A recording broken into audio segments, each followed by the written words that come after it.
Hey guys, it's Luke here and welcome back to another video. You join me today in actually quite an unusual surrounding. I'm actually here at an airfield with a very, very special car indeed. This is probably the perfect place to feature a car like this because this is a supercharged 720 brake horsepower E92 M3. And obviously with the recent purchase of my E92 M3, I want to experience some different builds. And I think a supercharger build is, well, it's very rare, very special, and does involve a lot of work. Like I mentioned, 720 horsepower in this thing.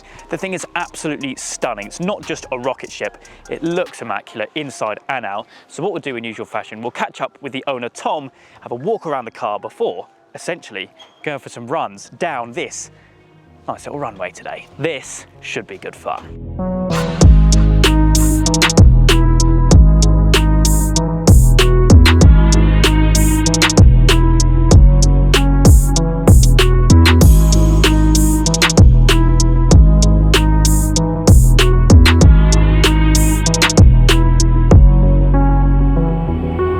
Okay, so we're joined now with Tom, the owner of the car. This thing is absolutely unreal. It's completely outshadowed mine.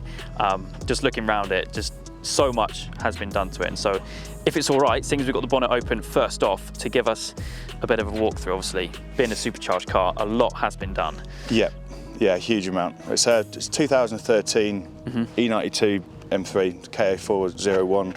It's got a fully forged engine. Yep. This is the G-Power SK3RR supercharger kit. It's got big blower, tiny pulley. It's got an air-to-air intercooler. G-Power have just upgraded them with an air-to-water. That might be a future upgrade that we'll do. Suspension-wise, it's still on the stock suspension, but with H&R springs. Yep. Just for now, anyway. Yeah. It's probably going to be some nitrons in the future. Ooh, good choice.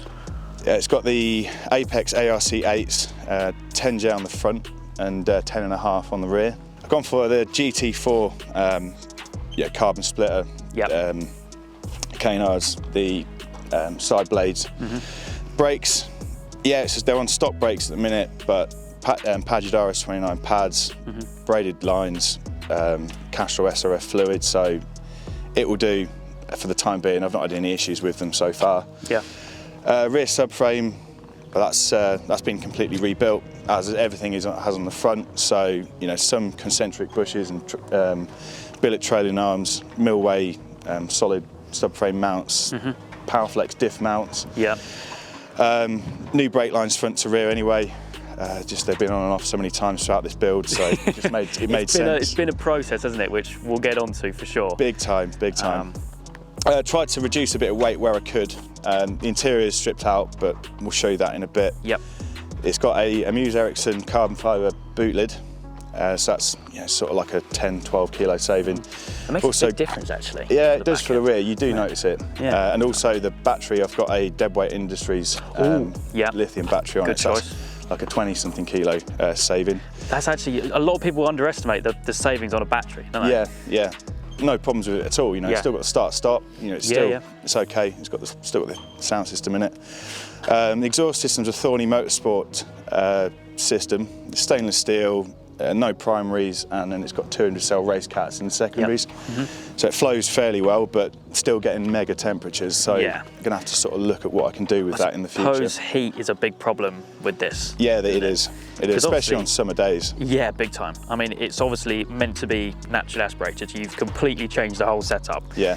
So it's got, sorry, I missed a bit on the front. It's got the CSF cooling package. Okay, yeah. I've also done I've removed the oil thermostat, the internal one. It's quite restrictive standard. So the best thing, if you're going to upgrade your oil cooler, you might as well do the oil thermostat delete at the same time. Okay. If you're sort of maximising the upgrade that you're doing. The only issue with that in the cold climates is that the oil can start dropping too low. Yeah. So I've then added an external inline oil thermostat with braided lines, and that was quite a custom job to do. But it's worked a treat. Yeah, so there's a lot of custom work that has to be done. Yeah. I mean, not many of these around as it is, let alone supercharged. No. But it's a stunning thing, absolutely stunning thing. It's, like I said, it's made mine look stupid, absolutely stupid. And it's a rare car anyway, isn't it? Because it's one of the individual cars, isn't it? Yeah, I think in this run-out model, the KA401. They did it's one of 25 in this Santorini blue in the UK. Wow. It's not the best car to start chopping up and yeah. Well, to some people, it's made it even rarer, I suppose, isn't it? Even more collectible. But definitely, obviously, to the purist, it's not. Yeah. Not really what they want. But yeah. I love it. Absolutely love it. Cannot wait to experience this. So I think that's pretty much everything on the outside. Let's hop on in and go for a spin. Sure.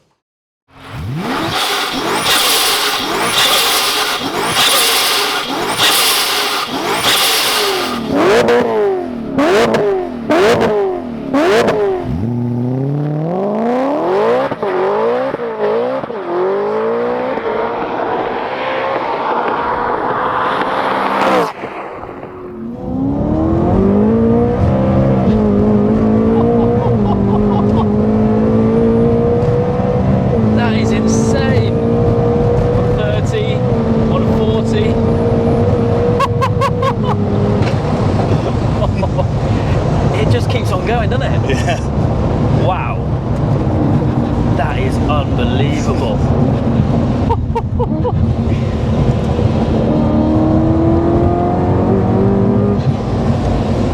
I'm hoping you can hear some of the noises going from this thing.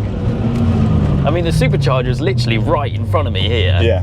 So it's probably louder for me than you over there. But yeah, it is quite noisy. It's the atmospheric blow-off valves. They don't come as standard with this kit. Yeah. That's something that I wanted. So I've had to do a little bit of, again, custom work to make a pair of Forge atmospheric blow-off valves work, and then Forge sent me different springs so that I could get the sort of like the resistance to vacuum right, so that it would open and close at the right time without. Yeah. The only thing is with these supercharged setups for blow-off valves, they kind of, you know, they're always open. Yeah.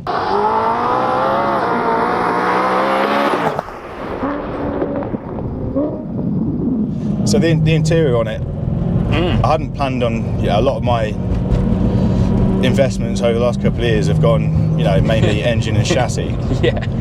But during the point where I hadn't got the car, I sort of started to see things like the cage came up for sale. I bought that from another member on our M3 cutters, second hand. That's a Munbury Motorsport cage and seat delete kit. Yeah. I saw these seats come up.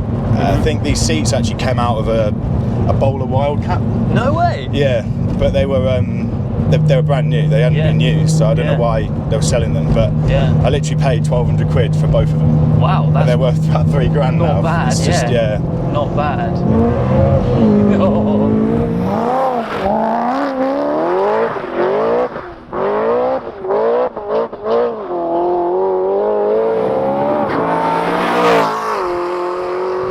So obviously, this is a car you've had for quite a while, like you mentioned, but it hasn't been easy, really, has it? Not at all. It's it's caused a hell of a lot of heartache, not just for me, but probably the people around me.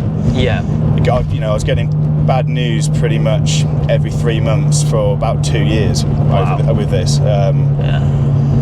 You know, the work, you know, I'm so thankful for the help I've had from M-Style and Hack Engineering. You know, it hasn't been easy. There's always an element of uncertainty, especially when you build an engine like this, running it up to these power levels as well. And they've always, when things have gone wrong, they've always sort of been there to help and sort of rallied back into action and come up with a new plan. Yeah. So, yeah, I think, you know, I've ended up with a much better car from it, but I've sort of lost 2 years of having the car. So it's there was a point during the first lockdown where M-Style put a stock engine in that belonged to them, just so I could have the car for the summer. Oh well, okay. So that was a nice gesture. Shows support. Yeah, big time. You know, and there's obviously a lot of labour with that. Yeah, big time. So so how many engines was it that? Right. So the original one failed. Yeah. This is actually on its 4th engine. Wow. Yeah. So the ones in between, obviously they only lasted sort of. Well, they didn't. They were started up and they were leaking. So you know, they've got cracks in the block. That is so cool, though. It just keeps going. It's surprisingly smooth still, isn't it? Yeah. Well, yeah. It just keeps. It's as linear.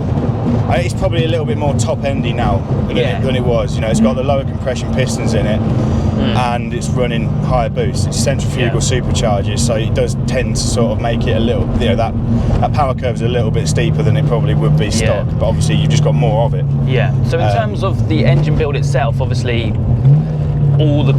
everything's been done basically. It's fully built. So like, what kind of bits is it that you that you got running in there at the moment? Yeah, in this, so we've got stock Alusil 4-litre block. It's been bored out only just slightly, just to increase the diameter so that we can fit oversized pistons. But that then allowed us to refresh the cylinder bores, which, because they're Alusil, it's not like your standard honing. You've got to do it like a softer honing pad. That allowed us to have fresh bores. Then we've gone for Marle. I think it's Marle. How do you spell it? It's Marle. Mahle. Yeah. 10-to-1 compression ratio pistons. So that's 2 down from stock. Then we've actually gone away from ARP head studs, and we're using just standard head bolts. Okay. Yeah. Pretty much, if you're staying under 800 horsepower with these, that's fine. That'll be fine still. Then I've got CP Carrillo rods. Because the piston and rod combination is quite a lot lighter than stock, I then had to have the rotating assembly dynamically balanced. Yeah. So Hack Engineering have done that. That's probably the engine does run smoother than the stock engine, and at the same time we've tried to sort of engineer out some of the legacy issues with these S65 engines, so the rod bearings. Yeah. Obviously I've now had rod bearings done on 4 different engines, which is annoying. Oh crikey, I didn't think of that. Yeah, as with anything, if you're going to do it, you might as well do it properly. Yeah, that's it. I mean, this car has been done properly. It is absolutely insane. So far. So it started off kind of a daily, like what mine is now. Yeah, well, I'm glad it's not going to be a daily. I mean, sort of fuel economies. This is telling me it's doing 16 to the gallon, but I don't believe that. No, I mean, that's not bad for an M3. No. For a 720 brake one, I can't believe that. But I don't think it is. I think that's, I'm not sure how it's calculated, but this has got an additional high pressure fuel pump. Yeah. It's definitely flowing a lot more. Yeah. So I don't know if there's it needs to be some sort of factor changed so that's correct.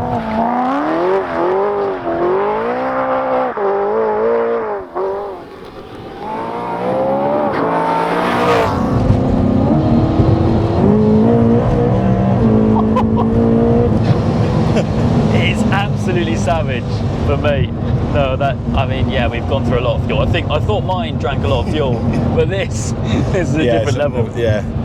But yeah, as always, I will leave Tom's Instagram link down in the description. But for me today, that is it. I hope you guys have enjoyed. If you have, please make sure you leave a like and make sure you subscribe for all the adventures still to come.